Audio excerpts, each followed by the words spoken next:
Welcome back to your social science class. Today we'll be continuing with the same chapter, Women, Caste and Reforms.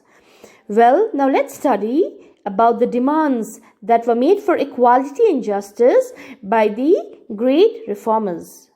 Gradually, by the second half of the 19th century, people from within the non-Brahmin caste began organizing movements against caste discrimination and demanded social equality and justice. The Satani movement in central India was founded by Ghasidas, who worked among the leather workers and organized a movement to improve their social status. In eastern Bengal, Haridas Thakur Mathwa's sect worked among Chandela cultivators. Haridas questioned the Brahminical text that supported the caste system. In what is present-day Kerala, a guru from Izava caste, Sri Narayana Guru, proclaimed the ideals of unity for his people. He argued against treating people unequally on the basis of caste differences. According to him, all humankind belonged to the same caste. One of his famous statements was, "One caste, one religion, one God for humankind." All these sects were founded by leaders who came from non-Brahmin caste and worked amongst them. They tried to change those habits and practices which provoked the contempt of dominant caste. They tried to create a sense of self-esteem among the subordinate caste. Well, one of the most vocal amongst the lower caste leaders was Jyotirao Phule. Born in 1827, he studied in schools set up by Christian missionaries. On growing up, he developed his own ideas about the injustices of caste society. He set out to attack the Brahmin claims that they were superior to others since they were Aryans. Phule argued that Aryans were foreigners who came from outside the subcontinent and defeated and subjugated the true children of their country, those who had lived here from before the coming of the Aryans. As the Aryans established their dominance, they began looking at the defeated population as inferior, as low caste people. According to Phule, the upper caste had no right to the land and power. In reality, the land belonged to the indigenous people, the so-called the lower caste. Phule claimed that before Aryan rule, there existed a golden age when warriors, peasants tilled the land and ruled the Maratha countryside in just and fair ways.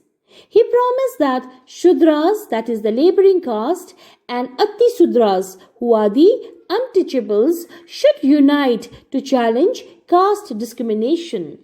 The Satya Shodhak Samaj, an association Phule founded, propagated caste equality. In 1873, Phule wrote a book named Gulamgiri, which means slavery. Some 10 years before this, the American Civil War had been fought, leading to the end of slavery in America.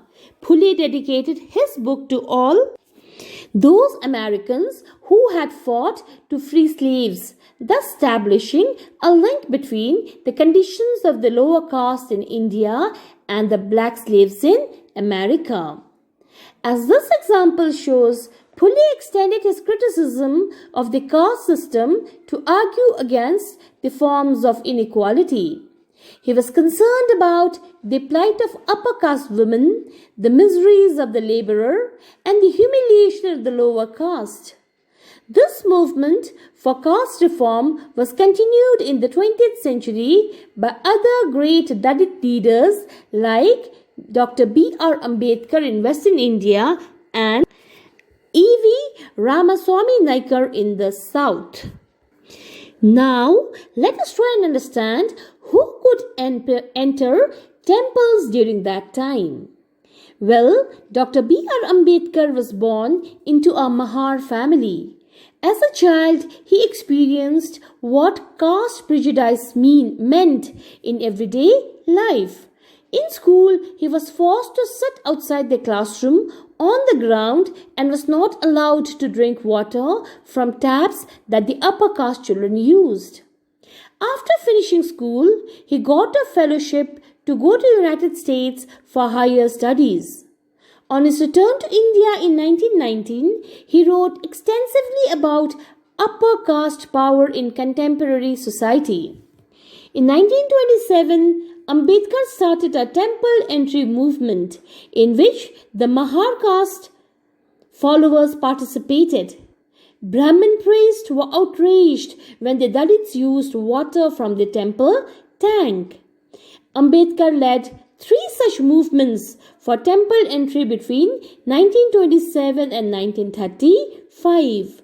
His aim was to make everyone see the power of caste prejudices within society. Okay students, now we are going to be studying about the non-Brahman movement. In the early 20th century, the non-Brahman movement started. The initiative came from those non-Brahman castes that had acquired access to education, wealth and influence. They argued that Brahmins were heirs of Aryan invaders from north who had conquered southern lands from the original inhabitants of the region, the indigenous Dravidian races. They also challenged Brahminical claims to power. E.V. Ramasamy Naikar, or Periyar as he was called, came from a middle-class family. Interestingly, he had been an ascetic in his early life and had studied Sanskrit scriptures carefully. Later, he became a member of the Congress only to leave it in disgust when he found that at a feast organized by nationalists, sitting arrangements followed caste distinction. That is, the lower castes were made to sit at a distance from the upper caste. Convinced that untouchables had to fight for their dignity, Periyar founded the self-respect movement. He argued that untouchables were the true upholders of an original Tamil and Dravidian culture which had been subjugated by Brahmins. He felt that all religious authorities saw social divisions and inequality as God-given. Untouchables had to free themselves, therefore, from all religions in order to achieve social equality. Periyar was an outspoken critic of Hindu scriptures, especially the codes of Manu, the ancient lawgiver, and the Bhagavad Gita and the Ramayana. He said that these texts had been used to establish the authority of Brahmins over lower caste and the domination of men over women. These assertions did not go unchallenged. The forceful speeches, writings, and movements of lower caste leaders did lead to rethinking and self-criticism among upper caste nationalist leaders. But the Orthodox Hindu society also reacted by founding Sanatan Dharma Sabhas and Bharat Dharma Mahamandal in North and associations like Brahman Sabha in Bengal. The object of these associations were to uphold caste distinction as a cornerstone of Hinduism and show how this was sanctified by scriptures. Debates and struggles over caste continued beyond the colonial period and are still going on in our times. With this, we come to the end of today's lesson. Stay home, stay safe, stay blessed.